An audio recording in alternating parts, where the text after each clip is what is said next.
Hi, this video just brings us up to date on what I've been doing the last week or so, some of the things I've been working on. And as you can see, one of the highlights of this video is that I made a zippered storage bag. The zipper is a thrifted zipper from a thrifted pair of jeans that I got at the Sally Ann thrift store. So nice to be able to recycle the zippers and use them. And as you can see, that's denim, and the inside is a white cotton. Got a lining in there. Enjoy. Hi, this video is going to be talking about the presser foot and its need to be level, and it's also going to talk about these feed dogs. And there's 4 pieces of feed dogs right here. There's a piece there, there's a little one there, there's a little one there, and a longer one there. I'll show you that again. One there, second one there, third one there, and fourth one there. And these are what I call the leading edge of the feed dogs. These 2 big ones, one here and one here, go all the way back. There we can see that more clear now. And we can also see that there's short ones here, and here's the space for the needle if it's zigzagging or whatever. And then there's 1, 2, 3 more dogs back there. So the idea with the presser foot is that it has to be level. If it becomes unbalanced and higher at one point and lower at the other, then these feed dogs are not able to equally pull the cloth through. And that becomes a problem. I'll show you what I mean. This right here is about 8 to 10 layers of denim, and this is 11-ounce denim. So it's not the lightest denim in the world. Certainly it is not the heaviest. It's probably middle of the road, maybe a tad more than middle of the road, but it's about a medium thickness denim. But here it's 8 to 10 levels folded over, so it's pretty thick. And here we see the feed dog is higher at the front and lower at the back. So that means when it's like that, these leading edge feed dogs on all 4 of these feed dogs are not going to catch the cloth. It's going to be like putting your car in neutral and putting your foot on the pedal and just noise, no production. That's kind of what I mean. Let me put this thing in there under the foot and try and give you a clear example of what I'm referring to. So this is what I mean. The feed dogs have to be level and pushing down on the cloth with the presser foot. Pardon me, let me rephrase that. The presser foot has to be flat and level, pushing down on top of the cloth. And when that happens, then the feed dogs underneath that are coming up and then moving backwards to feed the cloth in, they work correctly. In this position, the feed dogs are not going to be able to do their job. Let me give you an example. Let's see how we make out here. No doubt, because I don't want it to work this time, it more than likely will. But the presser foot is down, and the take-up lever is at its highest point, which means that it's ready to make a complete stitch, a complete revolution. So let me see what happens here. And what I'm expecting to happen is that the feed dogs, because they're not getting the correct pressure from the presser foot, the feed dogs will not be able to pull the cloth in.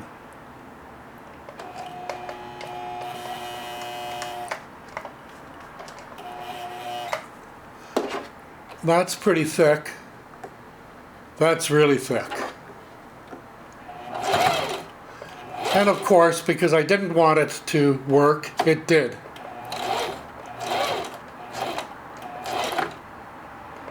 Let's try it again. Well, I stand corrected. Shame on me. That's hilarious.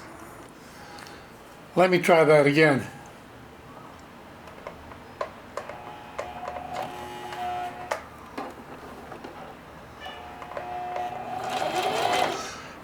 That's what I mean. See how that didn't move? Let me do that again. And that's what happens when you don't have level presser feet. That's what happens nearly always, except the clip before when I didn't want it to work, so of course it did. So what I did was I made my own made-at-home hump jumper. You can buy a plastic hump jumper at the sewing supply or Notion store or whatever, sewing Notion store, and I don't know how much they are, but I'm a bit of a minimalist, and although I'm not as cheap as I should be when it comes to money, for stuff like this I'm really quite tight, quite chintzy. So I made my own personal little device out of muslin and stitched it up. You can see the black and orange stitches. And what I'm going to do here to solve this, to make it work, is I'm going to lift the feed dogs. I'm going to put the hump jumper underneath the feed dog, pardon me, the presser foot. I used the wrong term there. I didn't lift the feed dogs, I lift the presser foot. So the presser foot is now down, and with the hump jumper in there, this should sew. Let's have a see. And there you go. So now it worked because we had a level presser foot that was putting pressure on the cloth so that the feed dogs underneath could reach up and grab it and move it that way towards away from me. So that's what I wanted to show you. Here, I'll flatten out this.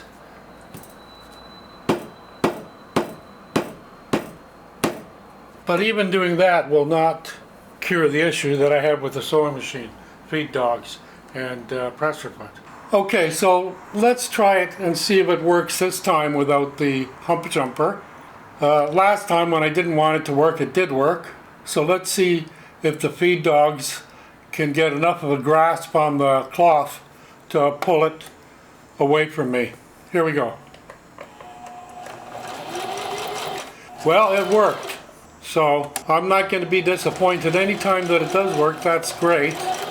So there, it's locked in there now. But nonetheless, as we saw on the second example, it didn't work. So the whole point of this video is that I made myself a hump jumper out of muslin, folded over a bunch of times, and it cost me nothing because I already had the machine here and I had the cloth here. So if you're looking to spend your money on something more worthwhile than a plastic hump jumper, and I have no idea how much they are, but nothing's cheap well, nothing's ever cheap. Anything you buy new costs money. And, you know, but this is not plastic. It's degradable. Like if it ever got thrown out under the ground or whatever, into the dirt, it would decompose. Plastic lives for a long, long time. It pollutes. So there's that too. It's minimalist, it's cheap, and it's environmentally friendly.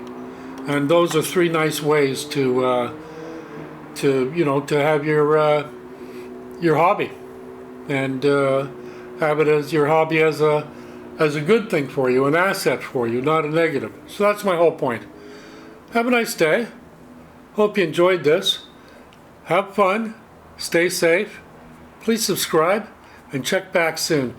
Coming up after this video is a longer video where I do some practice stitching and ironing and hemming and stuff on a piece of denim.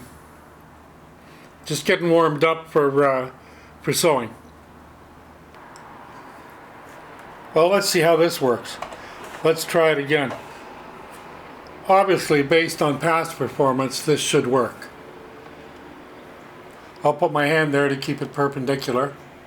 I'm not pushing it through or anything like that. And it worked.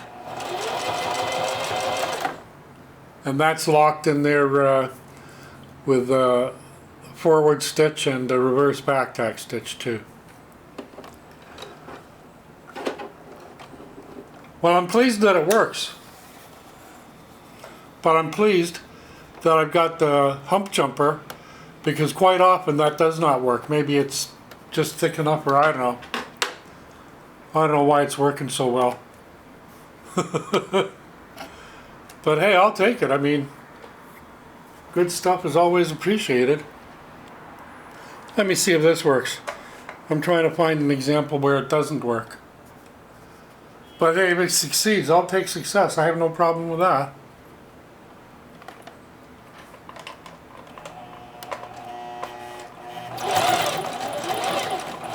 Okay, there we have a good example of it not working, right?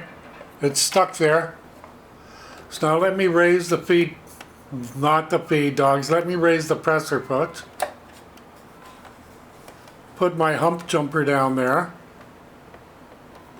Lower the presser foot. And let's see now.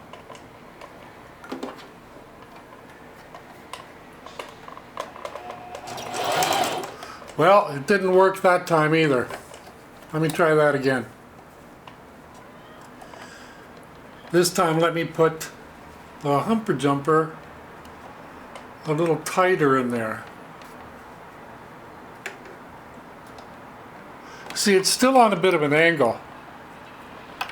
So what I might do in this case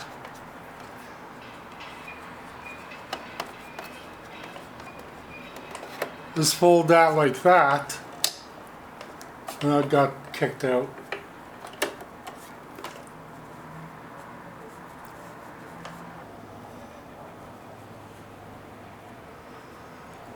Let me try this. I've got a bunch of them here that I've thrown out. I don't think that will be enough. So let me put those on there like that.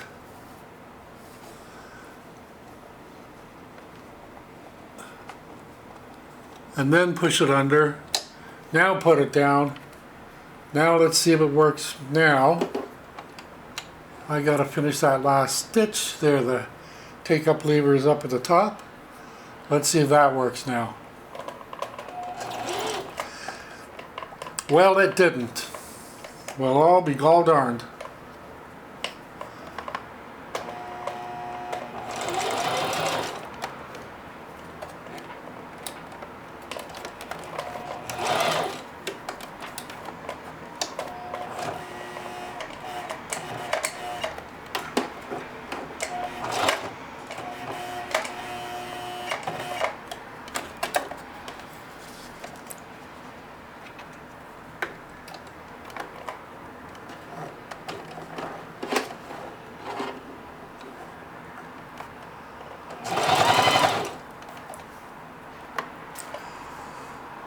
One of those days.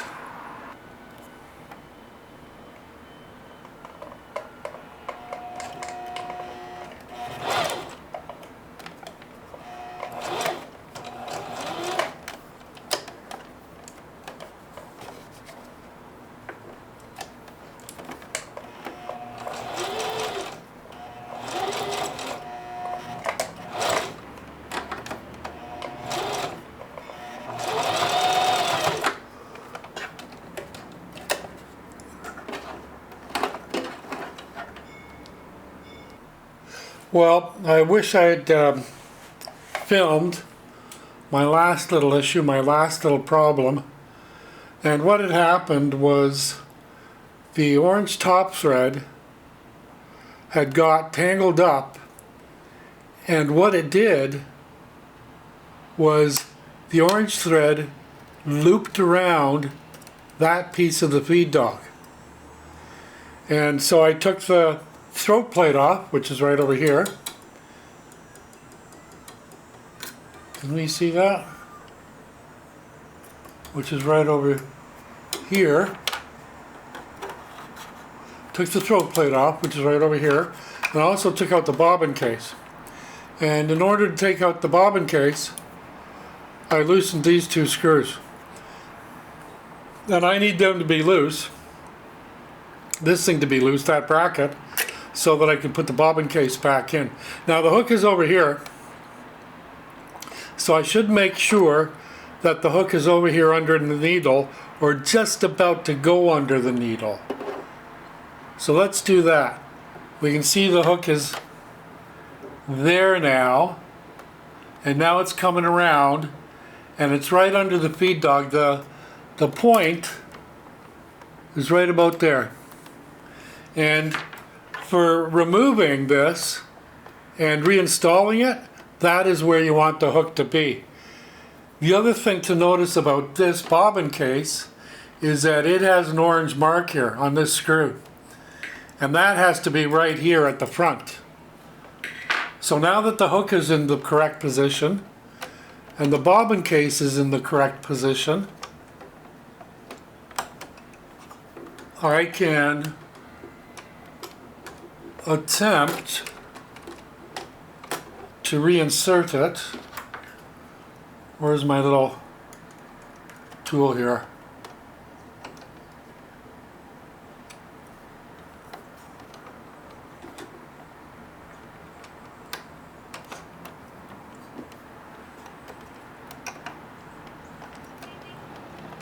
Well, maybe I need to release these screws a little more.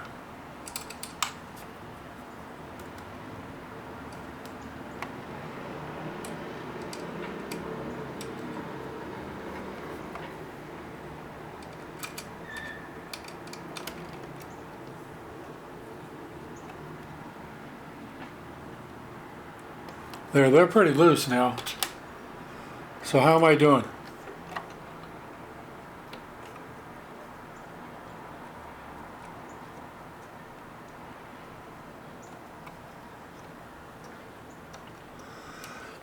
I may have to take that bracket off.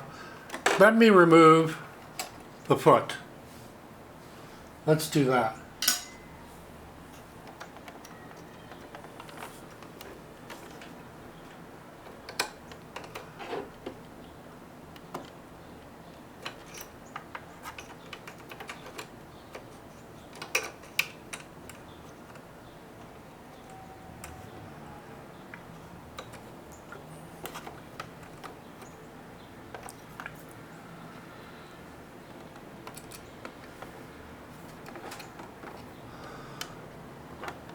Okay, so now I've raised that little clip thing there.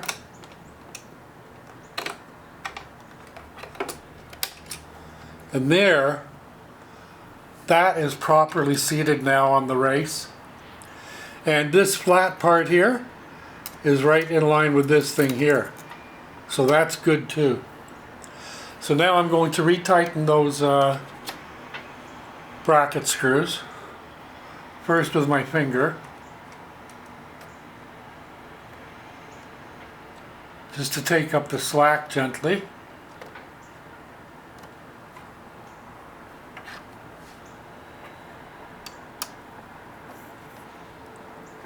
And then with the screwdriver tool.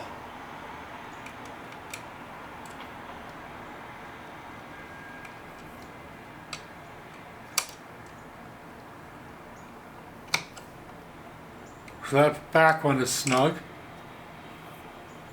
And now that one is too. Let me see if I can...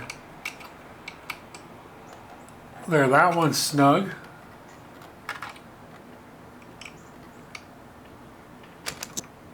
Oopsie daisy. And that one is as well.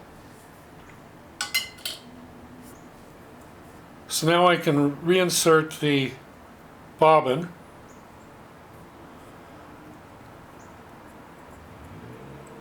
I'm going to snip it off and get some fresh thread on the bobbin going into the bobbin case, like that.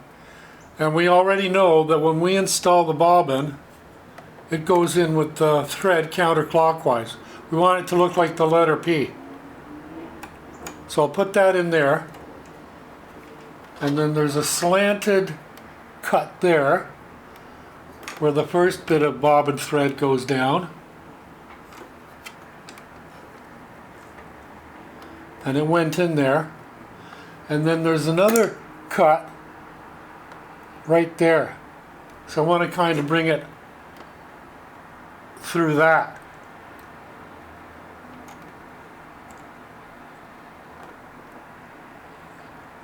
And I don't know if it actually dives down there, but nonetheless, you know what, before I put the bobbin back in, I'm going to put the throat plate back on.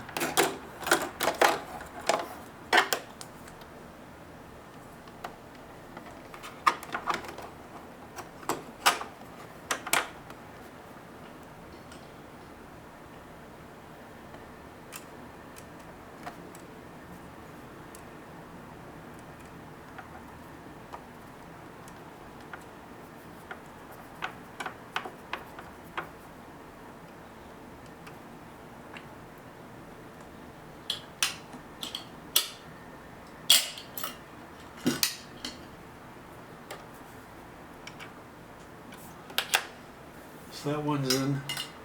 Not quite tight, but a little bit snug.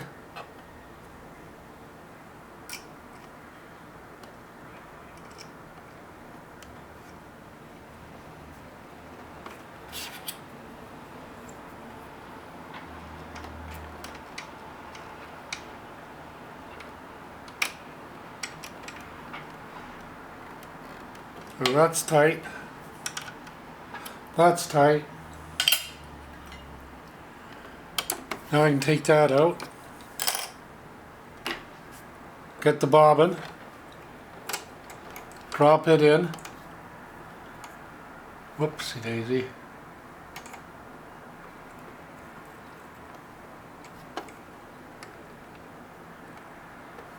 There, the thread went in. Now it's gone up there like that. Now I'll put the cover back on.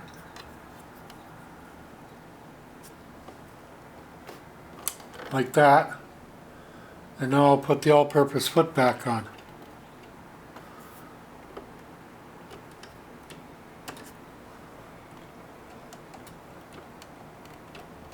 Like that. Now I'll send the orange upper thread down. So I need the presser foot up for that job. And I want the orange thread to go down and get the black thread.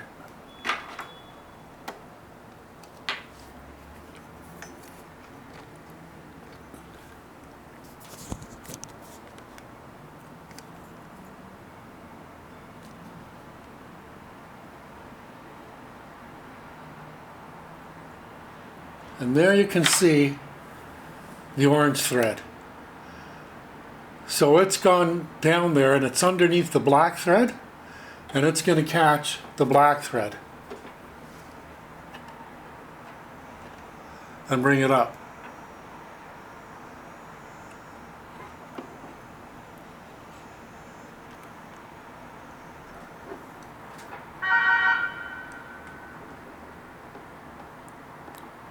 And I can see it underneath the presser foot right there. So I'll pull it up with the stitch ripper, and there, now the machine is threaded.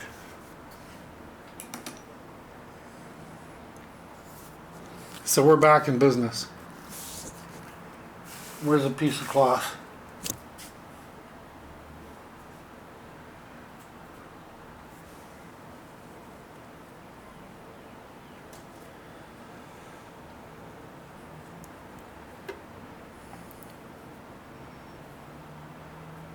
Here's a couple of little scraps here that I got out of the trash can.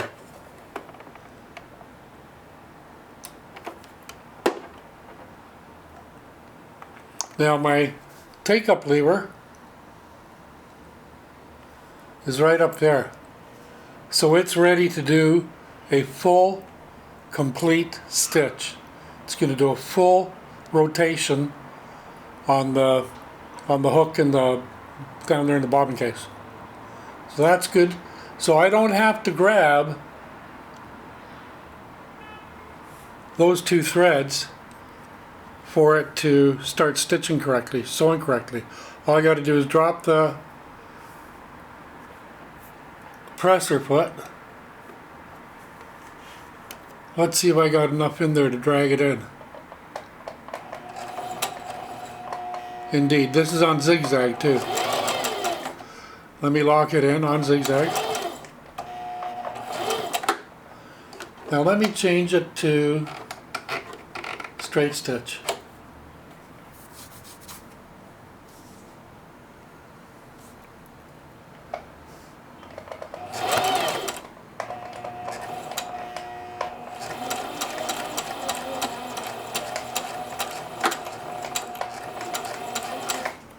There. Hi there. So now I'm just getting started, and what I'm doing is I'm ironing these muslin pant legs. I had made them too long, so I'm taking about 5 inches off the bottom hem, and or the bottom end of the pants. There's no hem there yet, but so I'm just getting them pressed. So that's the one thing I'm doing, the first thing I'm doing. The other thing I'm doing, here I'm checking out what I made yesterday, and I ended up with 2 extra pieces of denim, and I squared them up and I like hemmed them, like sewed, you know, the edges. And what I ended up doing was making this almost like a little open pocket that I can put my belt through, and I can wear it on my waist. And I do have a use for that, but what I'm going to be making now is a zippered storage bag for like makeup. I don't wear makeup, but kind of very similar to a pencil case or a makeup case, something like that. I want to get back into working with zippers so that I can get working on the jean zippers again. So, but I just wanted to show you that's what I accomplished yesterday, and I was quite pleased with it because I hadn't really planned it or patterned it, and just, you know, building and designing it on the fly, I was able to get something useful out of it, which has given me more ideas. For example, learning how to do a zippered pouch. Now, I did go online at YouTube, and you know, zippered pouches, makeup bags and pencil cases and that, they are simple sewing projects. So that's kind of where I'm at. But those are the 2 things that I'm working on today. Well, I just wanted to show you what I did yesterday. I'm not working on this today, but I'm certainly working on these pant legs today. So that's what I'm up to. Hope you're all having a great day with your projects. So now I'm just going to make the cut. I've made the line, measured it out. There we go. So that's done. Here is another product I made, another item I made, and this is a zippered storage bag. I haven't made very many of these, but it's a lined container, and these are used for makeup bags and for, you know, medication bags, and obviously for small items. That is a thrifted zipper off a pair of Sally Ann thrift store jeans. That's about a 9-inch zipper, and this bag is, well, let's see what size it is. It is 6.5 by 5 3/4. So I think I may have made one of these a while ago, like months and months ago. But I'll be making a few more of these right now. The outside is denim and the inside is cotton. So I'm quite pleased with it. Turned out not too bad. The next video I make will be showing how I make this bag. Thanks again for watching. Please subscribe if you can. It helps the channel. And make sure you have fun. Take care. Stay safe. Enjoy your sewing and projects. And we'll talk soon. Adios, amigos.